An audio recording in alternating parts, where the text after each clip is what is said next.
सुधांशु जी, सुधांशु त्रिवेदी 65। देखिए, इसकी बात का तथ्यात्मक उत्तर देने से पहले मैं ऐश्वर्य जी कहना चाहूंगा, कुछ ही किन्हीं नामों के साथ हमेशा दुर्घटनाएं जुड़ी रहती हैं।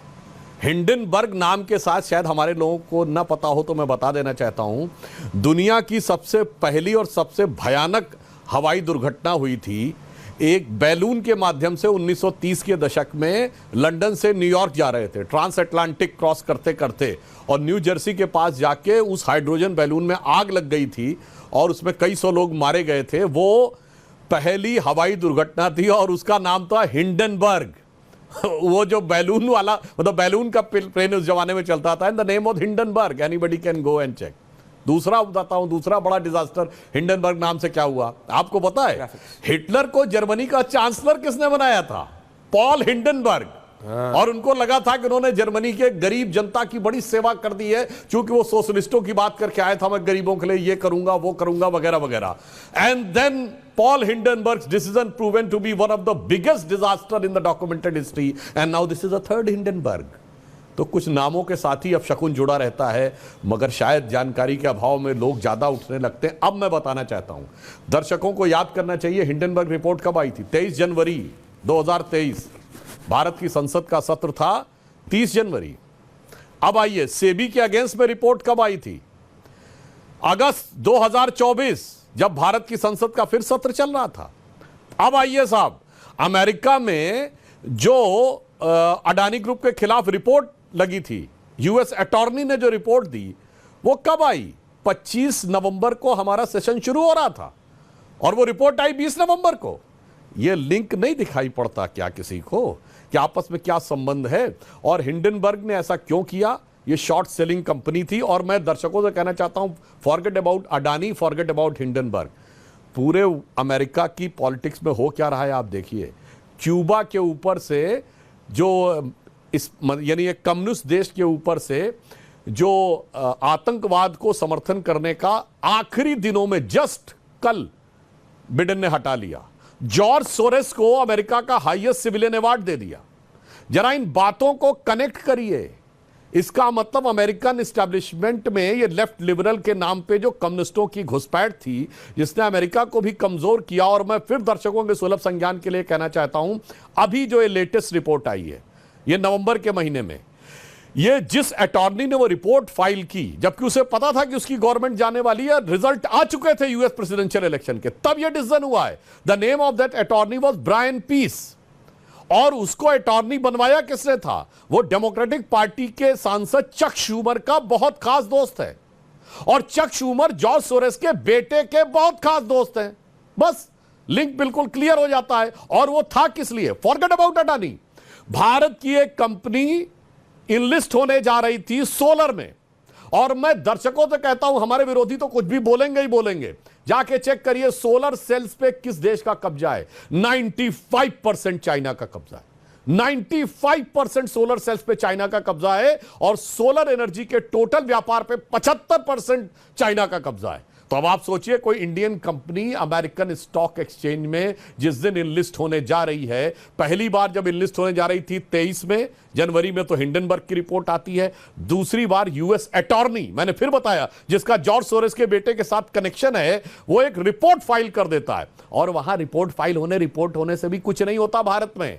अगर 80 चुटकी 90 ताल ना होती, उधर से चुटकी बजती थी और यहां विपक्ष ताल बजाने लगता था। जो आप दिखा रहे 11 लाख करोड़ का नुकसान, यह भारतीय इन्वेस्टर का होता ही नहीं अगर विपक्ष ने हल्ला नहीं मचाया होता। और इस लाखों करोड़ के नुकसान में मुनाफा किसने कमाया? हिंडनबर्ग ने। क्योंकि यह शॉर्ट सेलिंग कंपनी थी, इसलिए अमेरिकन कोर्ट ने इसके ऊपर पिछले साल रोक लगा दी थी कि अब आप किसी कंपनी के बारे में रिपोर्ट नहीं प्रस्तुत करेंगे। और मैं दर्शकों को बताना चाहता हूं, एक आधे मिनट में समझा देना चाहता हूं होता क्या है। शेयर मार्केट में एक शॉर्ट सेलिंग ये होती है कि आपने अभी खरीद लिया कोई शेयर और आप उसका पेमेंट एक हफ्ते बाद कंपनी करेगी। अगर इस दरमियान कंपनी के शेयर बढ़ गए तो कंपनी का मुनाफा, आपने 100 रुपए का लिया और एक हफ्ते के बाद वो शेयर 120 रुपए के हो गए, तो कंपनी का मुनाफा 20 रुपए का, क्योंकि कंपनी आपको आज के ही रेट पे देगी 100 रुपए। अगर शेयर गिर गए 50 रुपए के हो गए तो आपका 50 रुपए का मुनाफा, क्योंकि कंपनी को तो 100 रुपए ही देना पड़ेगा। और हिंडनबर्ग ने पहले रिपोर्ट छापी, उससे पहले शेयर्स खरीदे अडानी के। अब पूछिए ना, हिंडनबर्ग की नजर में अगर यह कंपनी गलत थी तो शेयर क्यों खरीदे, और उसके बाद रिपोर्ट छापी और जैसे धड़ाम से नीचे गया तुरंत उसने शॉर्ट सेलिंग की और करोड़ों रुपए कमाए, और करोड़ों रुपए कमाने में विपक्ष का बड़ा भारी रोल रहा। अब तो इस विषय के बारे में जानकारी होनी चाहिए लोगों को, और यह काम कोई भारत में दुनिया में पहली बार नहीं हो रहा है। मैं दर्शकों से कहता हूं जाके चेक करिए, जॉर्ज सोरस ने 1997 में ब्रिटेन के शेयर मार्केट को क्रैश करके एक दिन में $1 बिलियन कमाया है, एक दिन में $1 बिलियन कमाया है। और उसके बाद साउथ एशियन मार्केट्स को क्रैश करके 2000 के दशक में, भूल रहा हूं एग्जैक्ट ईयर कौन सा था, उसमें फिर इतना मुनाफा कमाया है। और यही चाल चली थी भारत के बारे में भी। इसलिए मुझे लगता है अब जो षड्यंत्र भारत के बाहर के थे, समय के साथ वो क्रमशः उजागर होते चले आ रहे हैं। इसमें न मुझे कोई किसी कंपनी से मतलब है, न कोई हिंडनबर्ग से मतलब है। मैं तो साफ कहना चाहता हूं, जिस सेक्टर में भारत को उभरता हुआ दिखने का प्रयास होता है, अनेक शक्तियां हैं भारत के बाहर भी और अंदर की शक्तियां उनके साथ सुर ताल मिलाकर बैठी हुई हैं, जो भारत की प्रगति को अवरुद्ध करना चाह रही थी। यह पूरा घटनाक्रम उसका प्रमाण था। सतीश के सिंह जी, पहले आपके पास आ रहा हूं। और एक भी तथ्य मैंने गलत बोला हो तो मेरे विपक्षी मुझसे कह सकते हैं, मैं अपना बयान वापस लूंगा। और मैं ईमानदारी से कहूंगा, भदौरिया जी इत्यादि भी यहां बैठे हैं, अनुराग जी को तथ्यों पे जवाब दीजिएगा, फैक्चुअल पे जवाब दीजिएगा। वही पुरानी बातें करने के लिए अन्य समय, ये बहुत टेक्निकल, बहुत सेंसिटिव जवाब टेक्निकल दीजिएगा। सतीश जी, ओके ठीक है, क्योंकि अनुराग जी से बोला तो मैं अनुराग जी के पास जाता हूं पहले, उसके सतीश दादा आ रहा हूं। अनुराग जी, फैक्चुअली बताइए मेरे को, अब राजनेताओं को नहीं लगता कि ये बीजेपी की खिलाफत करने के लिए, या अगर बीजेपी कर रही है तो कांग्रेस की खिलाफत करने के चक्कर में आप लोगों ने एक ऐसे आदमी का 11 लाख करोड़ का फायदा करा दिया, और भारत की जनता का, भारत के इन्वेस्टर्स का 11 लाख करोड़ का नुकसान, अनुराग भदौरिया। और जिस हिंडनबर्ग की रिपोर्ट की दुहाइयां दे रहे थे, वो शटर बंद करके भाई चला गया साउथ ऑफ फ्रांस। देखिए, मैं तो देख रहा हूं, देश की सरकार मजबूत सरकार होती है। सुनिए, देश की सरकार मजबूत सरकार होती है, ऐसा हमने सुना, और हिंदुस्तान की सरकार तो बाकी मजबूत सरकार होती है।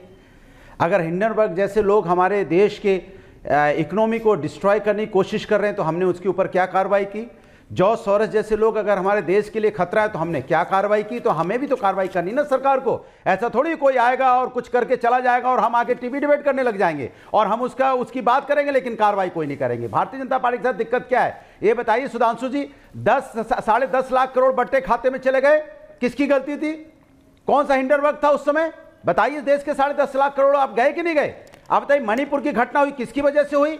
कहां महिलाओं पर अत्याचार, उसके बारे में नहीं बोलेंगे तो 1930 की बात करेंगे। अरे हम 2017 से 24 की बात अपने देश की कर रहे हैं। किसानों के लिए काला कानून पास हुआ, किसकी सरकार हुआ, किसकी वजह से हुआ जरा बता दीजिए। किसानों की मौतें हुई, किसकी वजह से हुई? कौन सी बाहरी ताकतें थी जिनके बाद किसानों की मौतें हो गई? कौन सी बाहरी ताकतें थी जिसकी वजह से महिला पहलवानों पर अत्याचार हुआ?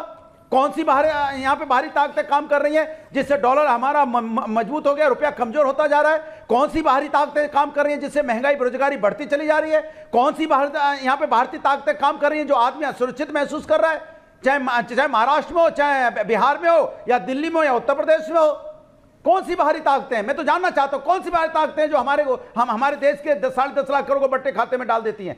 सवाल ये नहीं है सुधांशु जी, सवाल यह है कि आप कुछ कार्रवाई नहीं कर पाते। सवाल यह है कि आप असली मुद्दों से छुपाने के लिए आप ध्यान इधर उधर भटकाने की कोशिश कर रहे हैं। अगर आपको लगता है विपक्ष ने कोई गलती की है, आपको लगता है विपक्ष मुद्दे, हिंडनबर्ग के मुद्दे या जॉर्ज सोरस के मुद्दे गलत उठाता है, आप कार्रवाई कीजिए, आप उस पर भी कार्रवाई कीजिए और विपक्ष पे भी आप बोलिए कि आपने गलत किया। बताइए कौन सी ताकतें थी जिसने यहां पे 140 सांसदों को निलंबित कर दिया और बिल पास कर दिया? कौन सी बाहरी ताकतें थी? मैं जानना चाहता हूं कौन सी बाहरी ताकतें थी जो अब एक सदन में 80-80, 79-79 सांसदों को बाहर कर देते हैं? कमाल की बात। ओके अनुराग, ये कौन सी ताकतें? मैं जानना चाहता हूं, बताइए कौन सी ताकतें थी? Okay, quick counter